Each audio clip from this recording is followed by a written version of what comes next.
y'all, Ginger here. Welcome back to my channel. Welcome to the book club series part of this channel where we read a book by a Black author every single month and review those pages of that book every single week. And by the end of the month, we review that book in its entirety, okay?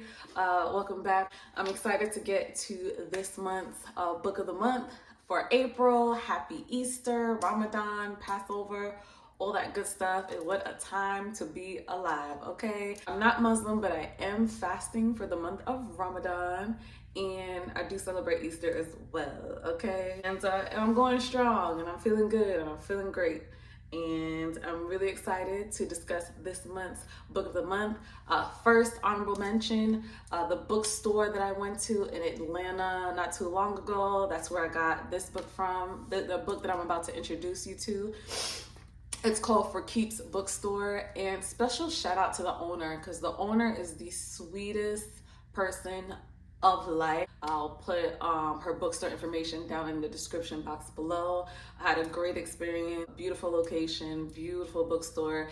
I do have a series on my TikTok called Black Owned Bookstores in Atlanta, and this is part 3, and it's a cute little video that I did, little cute video. Please check that out. It's very, very cute. You'll get to see a glimpse of how that bookstore is like. They offer workshops, they offer so many services, and it's so cute. It's so warming being in that store. There's so much history, so many variety of books to choose from, and it's just amazing, okay? Leads me to the introduction of this month's book of the month, which is Leave the World Behind by Rumaan. And I hope I'm saying it right.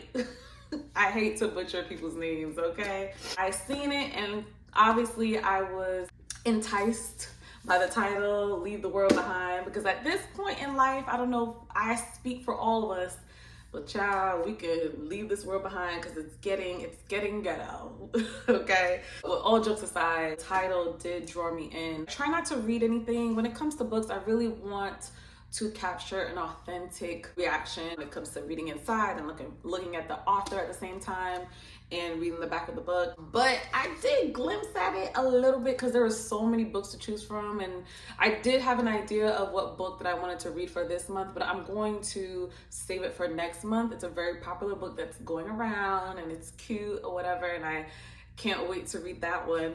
But I came across this one and it drew my attention. So just like clockwork, we're gonna read the front, the back, and the inside of the book so we can get a little glimpse of what we're about to get ourselves into. The book is obviously called Leave the World Behind. In the back it says, praise for Leave the World Behind.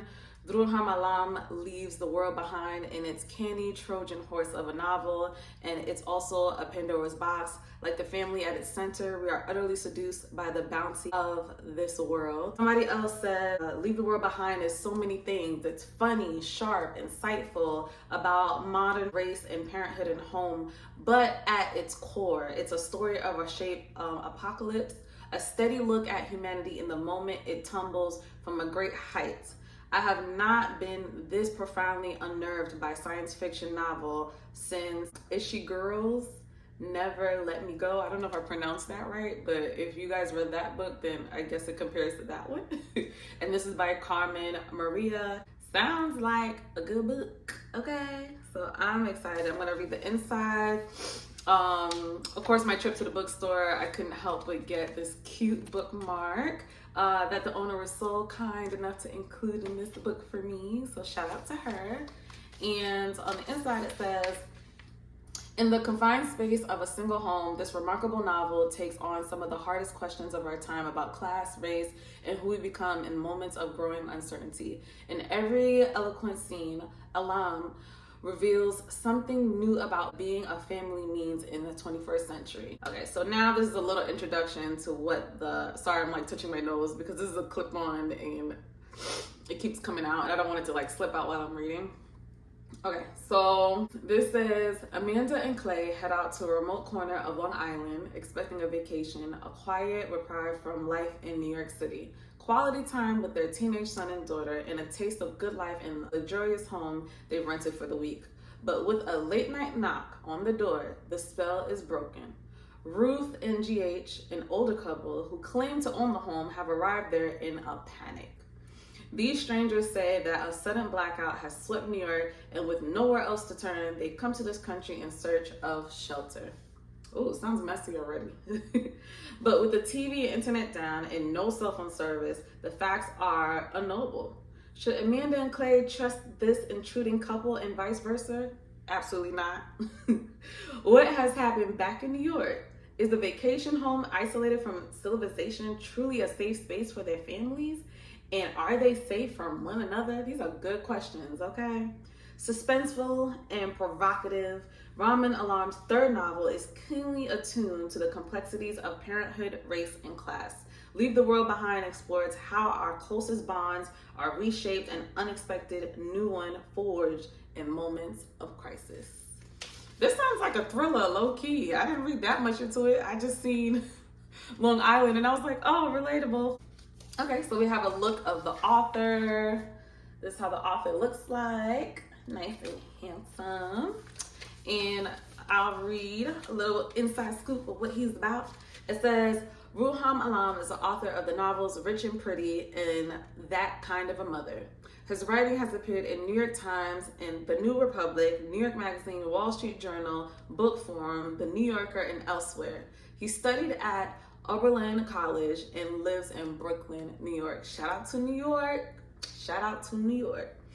Ruhaan Alam's, I don't know why I feel the need to add an accent when I say that, but Ruhaan Alam's witty, incisive take on the American privileged class has also been hilarious, but there's a sinister shadow behind the satire in his latest book as it becomes increasingly tense and unsettling.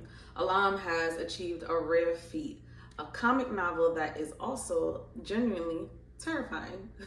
And this is by Dan Channel, author of Ill Will. Well, okay, all right, sir. So yeah, this seems interesting. It seems a little bit of like a thriller. It seems a little scary. I'm excited to read this. It seems fictional, as mentioned in one of the reviews. It seems pretty fictional. So this should be like a cute, fun read and a little bit of a break of the past books that I've read, because I tend to read the books that are a little bit more intense. So this is kind of a break from that. I like that the author is from a fellow New Yorker like myself. And yeah, this should be interesting. I'm excited. And I hope y'all too, if you have a chance to get your hands on this book. I'm not too sure if it's available on Amazon or if it's available on Audible. I have a feeling I'm gonna try to find an Audible version or find somebody who reads this book on YouTube, because that's how, you know, I prefer to read my books. I believe there's 2 more Mondays left in this month, or let's just say I'll see you next week, because we know what happens when I put a day on when we're gonna meet, right? So I'll see you guys next week. Don't forget to rate, comment, and subscribe. And I'll see y'all in the next video, okay? Peace.